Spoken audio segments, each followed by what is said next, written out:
Okay. So let's head out. And let's see. How do we get out of here? Through here.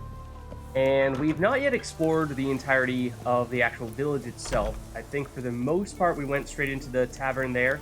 Spoke to some not so friendly people and one friendly person. But there are definitely more people that we can speak to. I don't remember if we've actually been in this specific building. What are you doing? Are you okay? And why is your head in the roof? And what has happened to your legs? And why are you floating? Oh my goodness. What is wrong? Now, excuse us while we steal all of your belongings and don't immediately call for the emergency help that you so clearly need. What's up, Hunter dude?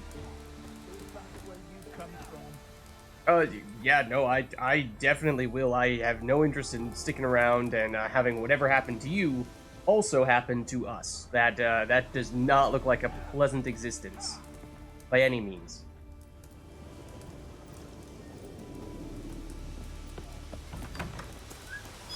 Okay, so hopefully we don't find that every other place around here is equally cursed, but who knows? What is it you wish? I don't know. I'm sorry, I was just trying to be friendly, really. I was just trying to say hello. Hello, cows. Oh, we can't talk to the cows? I guess we can't talk to the cows. That makes sense. There is that shield maiden over there who's kind of watching us. I do sort of wonder if we can steal this stuff here without her noticing. It might be far enough away that she wouldn't notice, but given how we may not have been off to the greatest of starts, maybe we just try to be nice and not push our luck with the locals at the moment. And we instead stick to stealing their belongings that are inside their houses.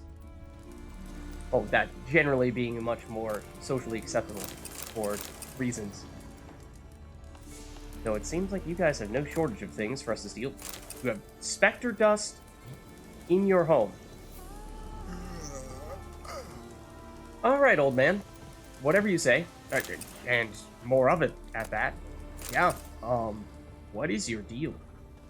That is not normal. Not normal by any means, really.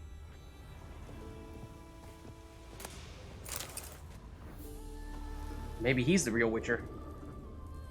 I don't know. Making me awfully suspicious, is all I'm saying. Yeah, you actually have a lot of really good crafting materials in here. So, sure. I will take them all, I guess. Does make me feel perhaps a little more intrigued by these lootable objects just outside of your home.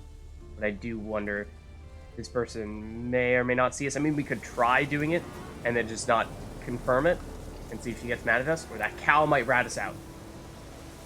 Trying to do this and then see, well, that's an empty bottle, so we definitely don't want that. I don't even know where she went now.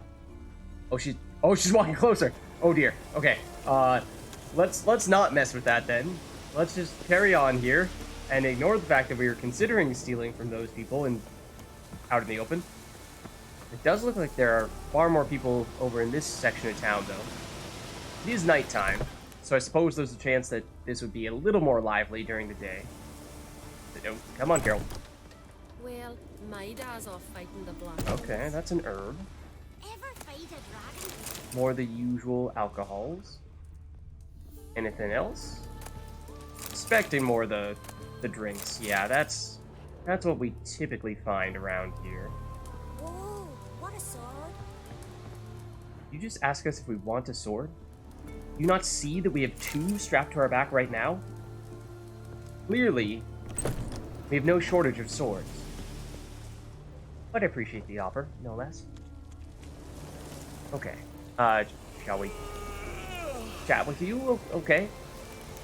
Is there any significance to the places where you guys have been clustering around? Just because it's fire? So why not? Okay, oh, these we can use to sharpen our weapons and polish up our armor and whatnot. Sure. Does perhaps suggest that There might be a blacksmith or something of the sort around here. It would be nice to get the chance to chat with such an individual and have their cats hiss at us. Now, you have some decent crafting materials in here, but I feel like that makes a little bit more sense if this is truthfully the place where the blacksmith lives. Not to say that the crafting materials we found were necessarily blacksmith materials, so to speak, but, okay. Fair enough. Maybe even then the logic doesn't really hold up. I do believe we've already read that book, so let's carry on here. And that would potentially be one reason to, say, do a little bit of a quick meditation here, pass some time, and bring ourselves today just to see if maybe there are usually some shopkeepers out here that we're not seeing because they're currently sleeping. Why don't we do that just to be safe? Just to be sure. So yeah, because it's like 1 a.m. right now. It is basically midnight. Let's just take it to 10 a.m. But maybe it was what a sword. That would make more sense. Okay, so now it is, truthfully, day, and it does seem like we have some actual blacksmiths out here. If my eyes don't deceive me, you're the White Wolf. Warrior, lover, philosopher extraordinaire. Wow. Someone's fed you a lot of... And a friend of the great Master Dandelion himself. Oh no. Master Dandelion. You know Dandelion. Hey, who built you a monument more lasting than any of bronze. When next you see him, White Wolf, please convey the great esteem in which I, Sigurd, hold his many achievements. Oh, I'll be sure to tell him exactly what I think of his tales. It would be disgrace to censor such an artist. Though a smith by trade, I too do my best work in words.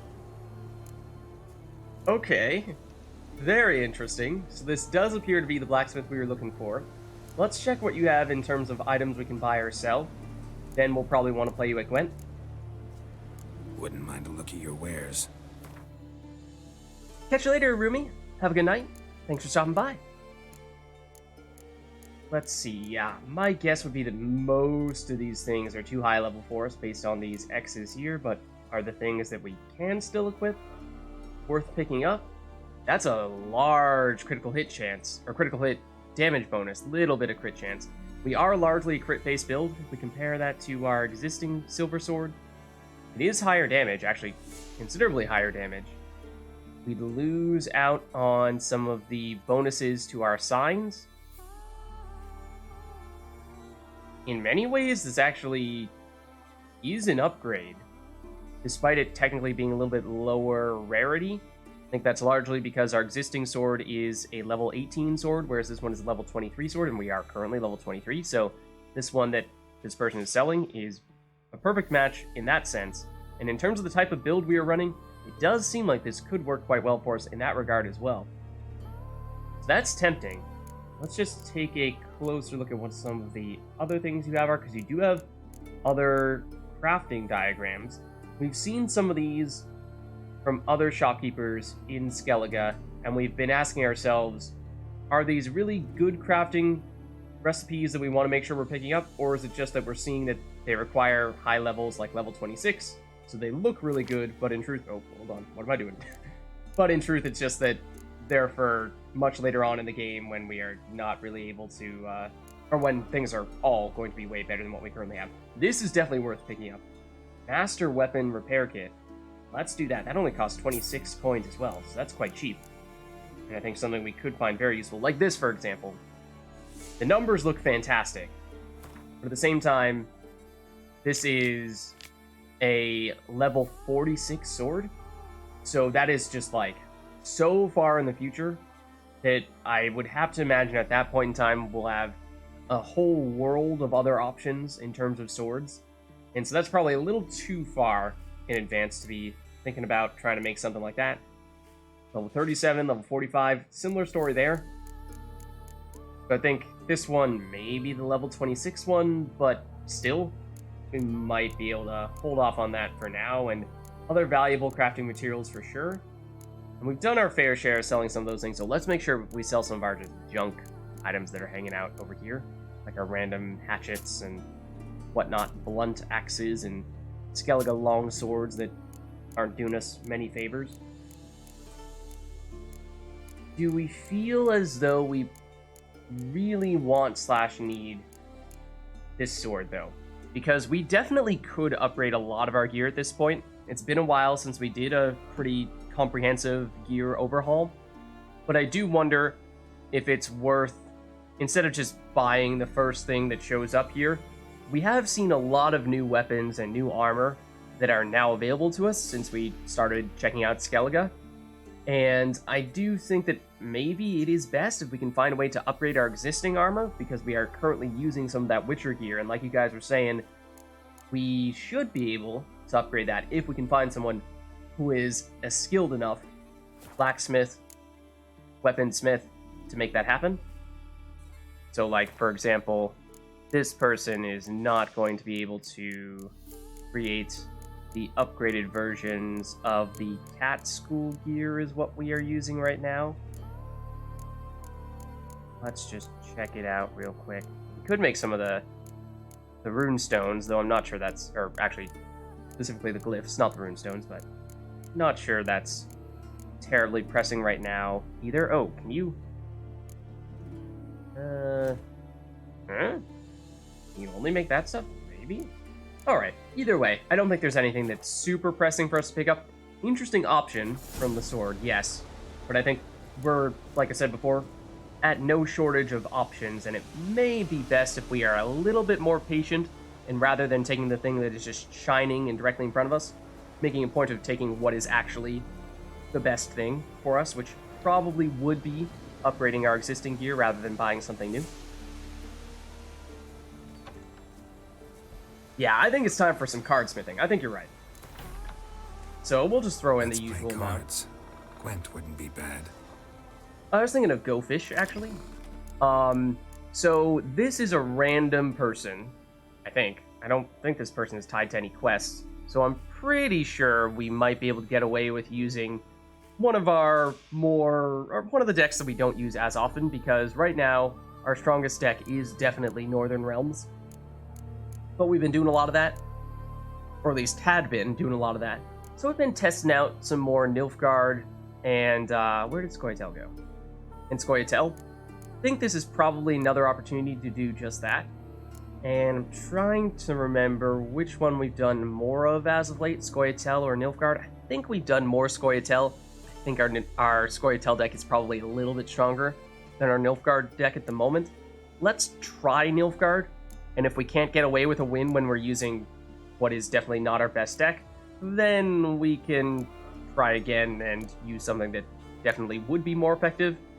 We can figure out if we feel like we can get away with just Scoia'tael, or if we really need to, then we can go back to Northern Realms, and that would certainly be our best chance of winning. Let's try it out. They're using monsters. They're going first. We have 2 decoys and a Scorch. Okay, so we have lots of special cards here. In terms of units, we have 2 Imperial Brigades. That's not bad, because they do double the strength when we play 2 of them together.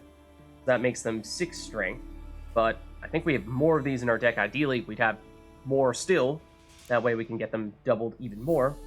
We do have a spy, and I think this is maybe our best spy for Nilfgaard at the moment. We picked up the dragon, so that's probably going to be one of our strongest base cards here, and having the Scorch effect is nice. This is another spy, but this one's not as good as this guy here. So I don't love a spy with 7 strength. Then we have a couple of leaders, including this one here, who is a medic. This is, I think, definitely our best Nilfgaard card overall. So what do I think of this hand? I think we could potentially try to swap out the weaker of our 2 spies. I'm a little reluctant to go with 2 decoys. 1 decoy certainly could be useful, but I think as soon as you start doubling up on those, then you run the risk of not having anything useful to do with the decoys. So I think first let's try swapping this out, see what we get. We did get another Imperial Brigade, like I was saying. They get stronger the more that you have. So getting a 3rd, as long as our opponent does not have a Scorch and removes all of them together, then that should be a nice, powerful move. Then, do we want to swap you out, or do we feel like we can stick with you? Let's see. I think let's try continuing to use you. Basically, my concern here is that, yes, we do draw 2 cards when we play a spy, but when we're playing a 7 strength card on our opponent's side, that's no joke. That's a pretty strong card that we're giving them. So let's stick with it, but we're just hoping that we draw into decent cards when we do play them on the opposing side. Okay, so our opponent goes first, I thought I remembered, which is good because we have Scorch. That means worst comes to worst, we can just Scorch the first card they play. So they did play a 6 strength card, and we should be able to play other cards that are weaker than that. We could even start off with one of the spies, maybe even the 7 strength spy, and we could turn right around and Scorch it. I do also like playing the spies as early as possible. That way we get the cards at the very beginning, and we get to know what options do we have going forward. We did draw into another decoy. Okay, so our opponent does have a muster. That seems to be pretty common with monsters. So this might actually be the weakest muster we've seen anyone use against us before, with Neckers. But I think that perhaps is a bit of an indication that we might see more of that in the future. So let's assume that may be going to happen soon. And we might even want to play our next spy here. And at the moment, that would still leave the 7 strength spy as the strongest card on the playing field. So that's what the Scorch would take out. And we're giving our opponent enough of a lead here that they may very well decide to pass. That they do. Okay. So I think we can still win this round. Just a matter of what is the most efficient way to make that happen. And so, let's see. They're monsters, so they're going to keep a card out in between rounds. That is the special monster ability. So in many ways, that means that they effectively have a 9 card hand at the moment. So we want to try to win this round if we think we can do it in 3 cards or less. Can we do that? So one thing I want to think about is, does 3 Imperial Brigade guards pull that off? So it'll be 3 strength for 1. Then we play 2 and they double each other. That brings us up to 12 strength total, because there'll be 6 apiece. Then if we play this one next to the others, does that make them all have, what, 12 strength? Or is it only the one in the middle that has an Imperial Brigade guard on both sides of it? If that is the case, worst comes to worst, that would mean we'd have a 6 strength, a 6 strength, and then a 12 strength, which would mean, what, 24 in total, which would still be enough. So I think this is a good opportunity to go with the 3 Imperial Brigades.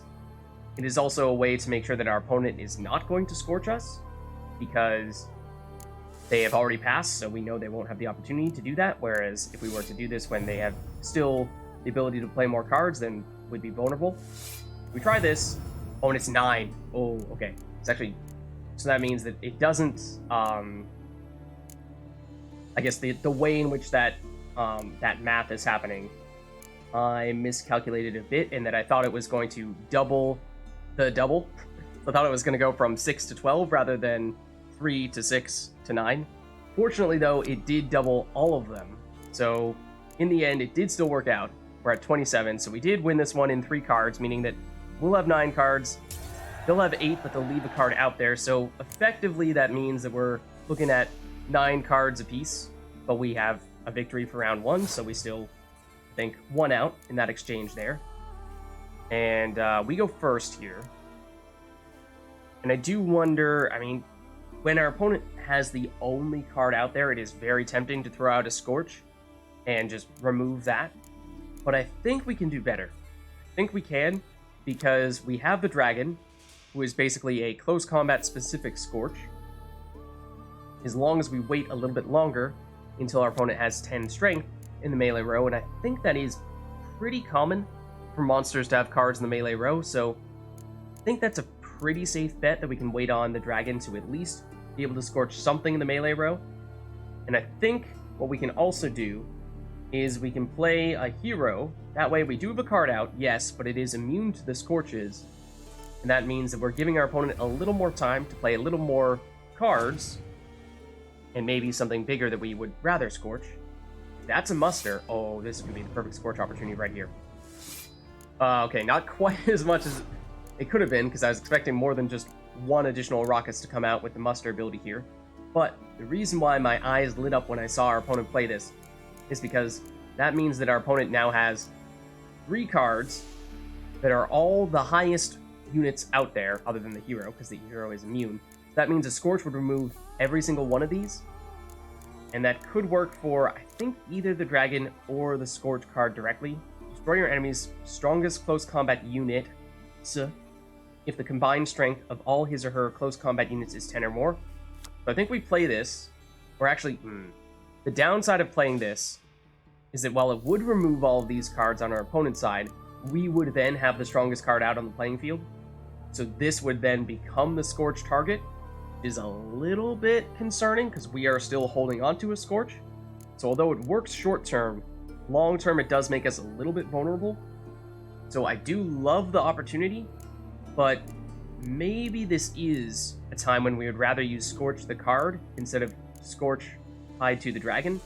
Normally I would say go with the Dragon because the Dragon is specific to the close combat row, whereas this Scorch here can apply to any row at all, so we have a little bit more flexibility for this one, and in that case, the Scorch card itself might be a little bit better than the Dragon specifically for that purpose. But if we're trying to avoid having the strongest card out there ourselves, then I think we want to play the Scorch card itself first.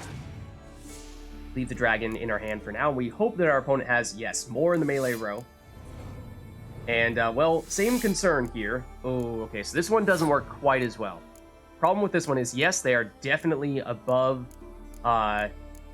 the 10 strength in the close combat row threshold at this point in time. However, strongest card out there at the moment is now the Vampire Catechin, because that's a 5, everything else is a 4. So we no longer have that big tie with everything, and the Scorch would only remove this guy. So technically speaking, the most efficient play would have been to wait a turn to play the Scorch, not have done it last turn. Then that would mean the Scorch would remove the Catechin, and then next turn, assuming our opponent doesn't play anything higher than 4 strength in the melee row, which is an assumption, yes, but a possibility, then we could have tried to remove all of the 4 strength cards in one round, whereas this time round, we removed some of them with our Scorch card play. Now this time, we would only remove the 5 strength Catechin if we were to play the Dragon. So for that reason, I think we probably do hold off on the Dragon. I think we wait a little bit longer, we see if our opponent has other 5 strength cards that they play in the melee row, or if they have other stronger cards in all. What does that mean we want to play? We have a few medics, so I do wonder if we want to perhaps bring back some Imperial Brigade guards. It's not great if we only bring 1 back. If we bring 2 back, then they are 6 apiece, and that's decent. I don't think we have any ways to bring back 3 at the moment, which is a little bit unfortunate. But outside of that, our only real option here would be, we can't decoy back our heroes. That's not something we can do. We could preemptively use a Commander's Horn. If we were to do that, we'd probably want to play it in the melee row, because I think basically all of our cards here are going to end up being in the melee row. Remind me what our leader ability is. Is it to look at our opponent's hand? It is. I think we want to... Let's wait 1 turn, and then we'll do this. I think let's use Commander's Horn now, and this is sort of a way to bide our time. Hope that our opponent plays more cards. Oh, okay. In the melee row, that's not bad, because we are going to remove at least one of those cards. But now that our opponent only has 4 cards remaining, that means we can see almost all of them if we were to use our leader ability. If we can wait 1 more turn, then we could know with absolute certainty everything that our opponent has. That'd be great. Let's double check what our opponent's leader ability is, because I don't recognize it by card alone. Discard 2 cards, then draw 1 card of your choice from your deck. Okay, so that is interesting, because on net you are losing cards, but you can pick a card that presumably would be your best card from your deck and play that. Now, I don't really know what to expect for an AI to do with that, whether they'll be smart about that or they won't. We've certainly seen the AI do some silly things at times in the past, but they could pull it off. It is also, in many ways, sort of a counter to our own ability, in that we could look at their cards, and then they could turn right around and immediately change them. So that is a little bit concerning. I suppose, you know, it doesn't directly affect anything on the playing field as much as it's just strategically potentially a factor. But let's go with our hero, or actually, no, let's go with you, our 0 strength non-hero medic card. When we play you, we will bring back an Imperial Brigade. It will get doubled because we have the Commander's Horn, yes, but it will not yet be the strongest card on the playing field because the Catechin will be at 10 strength, whereas this will be at 6. That does mean that we're safe from Scorches. We have more muster. Okay, so our patience did pay off here, because now, if we were to Scorch in the melee row, we would remove all of those 12 strength Crones, because they are now the strongest cards in this row. So that means Dragon suddenly becomes a very good play here. But once again, it would mean that the Dragon would get doubled up to 14 strength, making the Dragon the highest card on the playing field, and making the Dragon the one that would get Scorched if our opponent has a Scorch. They have one card remaining. Let's see what it is. And it is Scorch. Okay, so that means our opponent will likely either use their ability or pass here. They pass. Okay, so there are a few things we can do. We can deliberately pass here, allow our opponent to win this round. They will carry over one card from, or they will keep one card on the playing field for the next round, and they will keep the Scorch in their hand. I think do they go first when they win a round, or do we go first when they win a round? Basically, if they're the only person with a card out, and their only card is Scorch, and they are immediately going to pass, and they're just going to be relying on that one card. So it is basically a guaranteed win if we pass here, because we will be able to take our card advantage into the next round. In fact, why don't we use our decoy to bring back our Imperial Brigade, because we know that Imperial Brigade is not going to be, or well, it's not really going to be doing anything special here. Let's also bring back our medic, so we can do that. And then we just have all of our firepower remaining for round 3. Oh yeah, actually, what I meant to say was, we know that the decoys will not be doing anything special, because it's not like we can steal any spies with them or anything. And so our opponent is keeping, randomly, their Bruxa out here. Does mean that they no longer have 10 strength in melee row, so we don't actually get the Scorch effect out of the Dragon. It's not a huge deal, because the Dragon is just stronger than our opponent's card in the melee row, so we've already won. But now we will proceed to... Now we'll bring back the Imperial Brigades, and this time we actually, I think we'll be able to get all 3 of them back. So we bring one back with one medic, bring the second back with this medic, right here, and then we brought the third one back using our decoy in the previous round. Well, we medicked it and then played the decoy. There we get back to triple Imperial Brigade guards, and we have the Dragon, we have our hero who's pretty strong in and of himself, and then we have this 6 strength card here. We used our Commander's Horn last time around, so they aren't getting doubled, but still, we are able to clobber our opponent in round 3 there, so worked out pretty well. And no problems using Nilfgaard rather than our stronger Northern Realms deck. Let's see what we get out of it, though. Because at times, even against these random opponents here, we've still been able to get some of our strongest cards, and Frightener, that might be good. It's definitely Monsters, and Monsters is definitely our weakest deck. I don't think we've ever played it for that reason. Let's see, Frightener is what we're looking for. How good is it? I hope it's good.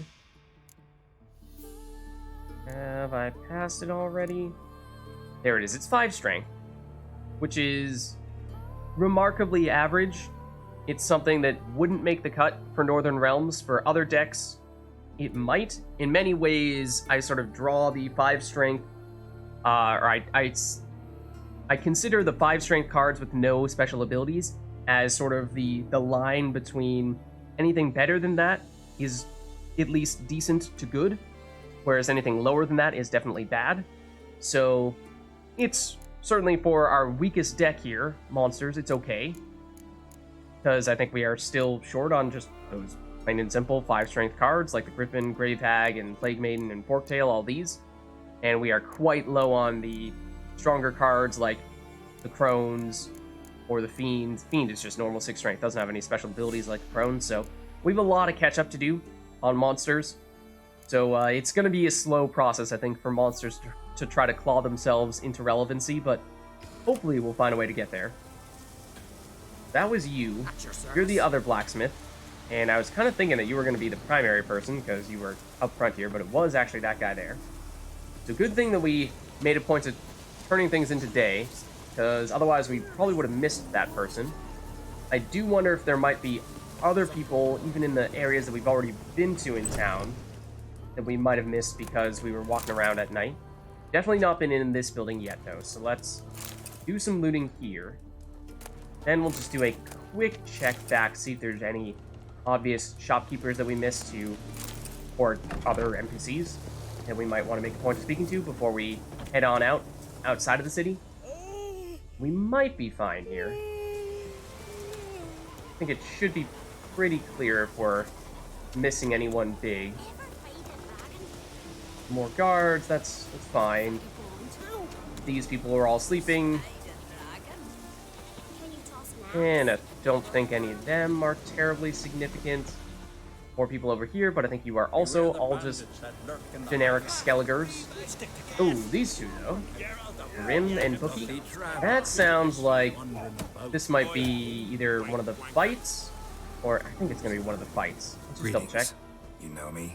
Aye, I've heard of you. Don't recall exactly why, but I'm sure it was unsavory. Heard you, hold fights Yeah, here. exactly. Ye heard right. Try your luck if you like. So, the level of the Fist Fights quest is somewhat high. I think it might even be as high as 30. We're only level 23 right now. I think that's because the champion of Skellige will be level 30, but the enemies that lead up to that, the competitors that lead up to that person, will be lower than 30. So the first person that we fight, if we can figure out who the weakest competitor actually is, could very well be in the territory where we'd be able to take them out, but I don't really know who's technically going to be the strongest of those competitors and who is not. So I feel like we probably still want to wait a little bit longer until we go in and start doing all the fighting, but let's see if we can get a little more information out of this.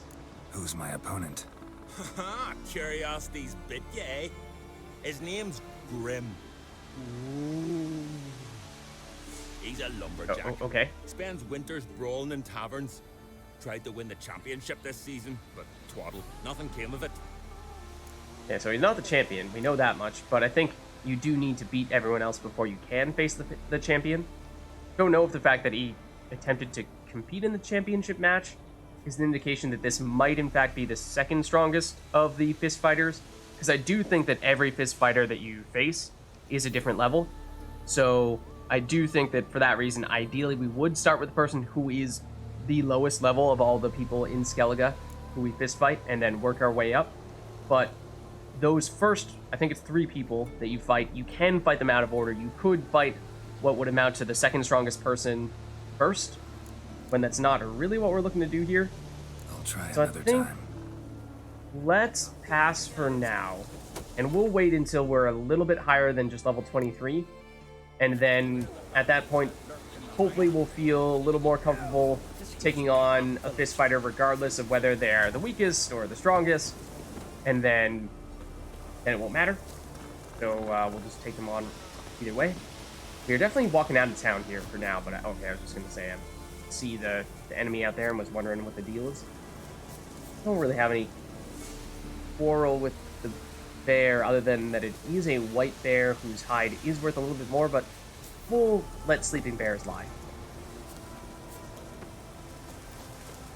This is another contestant? Okay. Yeah, I mean, that's just the generic contestant, though. It's definitely the guy we were just talking to, who would be our actual competitor. So, let's just make sure we're also walking back out here a little bit where we were at the beginning to double check if there's anyone else we want to make sure we're speaking to, like there doesn't seem like you have anything special to say to us, and your dog is going absolutely bonkers. So I think we're safe to keep on moving here. Just wanted to make sure we weren't missing anything. That actually looks very cool.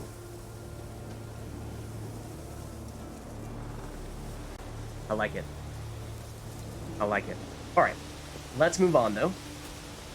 See if there's anyone further north, I believe is where this is, that we've not yet gotten the chance to speak to.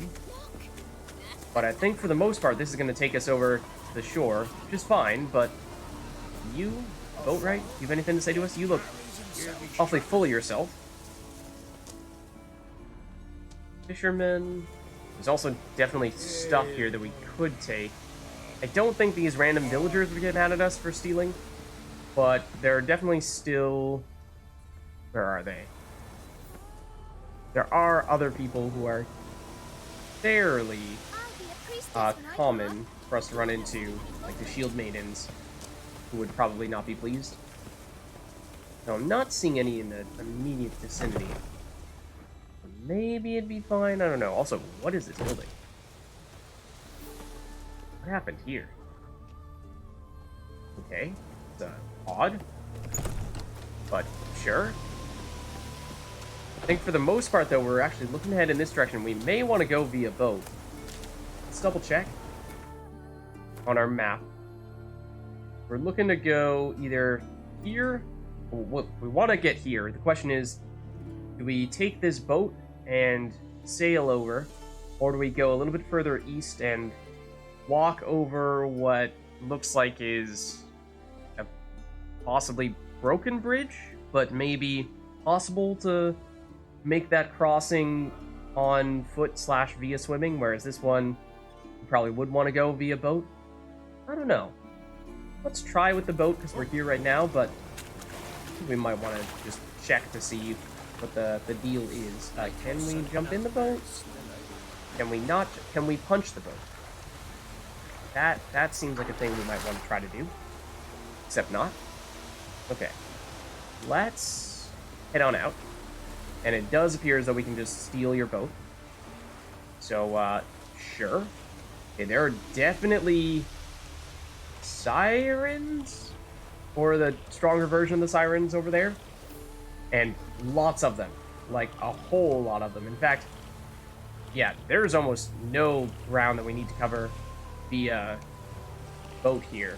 So we could just swim onto these little mini islands. And it does look like there are many shipwrecks. What are these? Hold on. Those look like different kinds of plants than what we usually see. No, but it's just hornwort. Okay, so we have seen plenty of that. It's just not the usual buckthorn. Until it was a different shape, so it caught my attention. But yeah, I think for the most part, we could probably swim this one.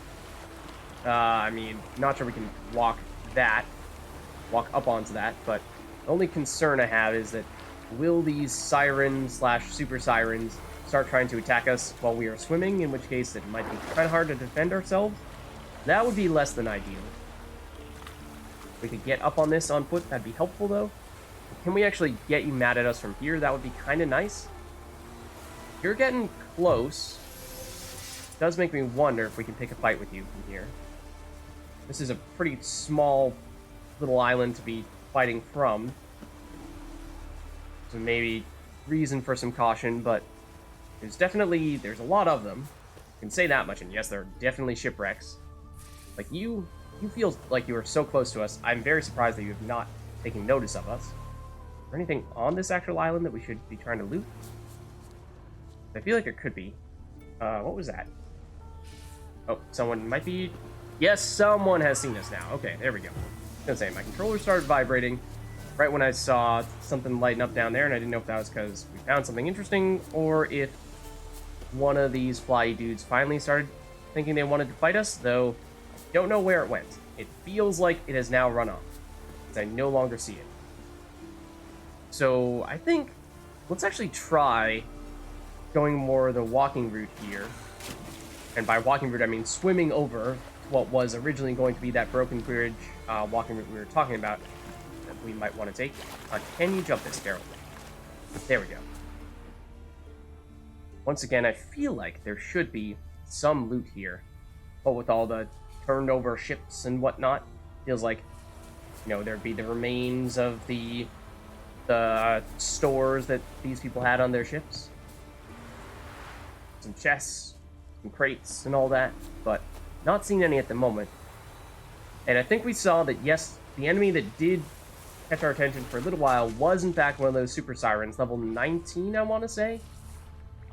Which, shouldn't be a major concern. If we're fighting them 1, 2 at a time. If we're fighting multiple at a time, then things could get a little trickier, though. Okay, so this is right around where we were thinking we would make the trip over on foot / via swimming. And it just seemed like this was maybe a more interesting route to take. So let's check this out. And maybe we can actually get some of these enemies to give us their full attention here. I do wonder if there might be something interesting along this pathway here. So we kind of... Ooh, hold on. I thought that was a body, not gonna lie. Yeah, you should, I would think, be close enough that we could fight you here. Some of you, I mean, you're directly overhead. You've got to notice us, right? Come on. Come on, friends. Is that enough? You definitely notice us, because you're trying to swoop down to get us. We can definitely argue. Need to get the right timing. Oh, that was not an ARD, but sure. It kind of worked. You're just kind of floating up there. Can we hit you when you're doing that? Nope. Now we can knock you down, though. And now we can. Okay. 1 down. And mutagens, those are certainly welcome. Let's see if we can get a few more. So just don't want to be fighting them all simultaneously, because there are enough of them that would start to become pretty tricky. Yeah, they're definitely starting to go over in the water area that we were swimming in before. So we might have lucked out a bit in that they didn't really catch us while we were doing that. Okay, one of them is trying to fight us now, but I don't know where that one is. A little concerning. Harold, which direction are you looking in? Because that would potentially help you. You're definitely looking in this direction. There you are. Okay. Also, Geralt totally swung his sword at an enemy that was behind him. It's a little odd there, but I think it's dead. Well, how long you gonna make me Oh, wait? there's one, too, that is trying to pick a fight. And sure, take you out. So I'll be interested to see if this is technically still another one. Geralt seems to be in the fighting stance. No, not anymore. Okay. I do wonder if there's a monster's nest or anything of that sort. Guarded treasure. Seems like that could be the kind of thing we're looking at here, but we did also find there was another location kind of like this. What is this kid doing over here? What are you doing? I did not see you before. We must have run right past you. But this is not a safe place. Don't know nothing. Clearly you don't, because this is not a place you should be hanging out. And there's a boy over there as well? Or someone. The monster just flew right by it. What the heck? It's like swooping on him. Can we rescue that person? I mean, that's what I'm referring to right there. Weren't we right over there before? I just don't know if that's actually a coincidence or if that's something we should be taking note of. Is there anything of note happening there?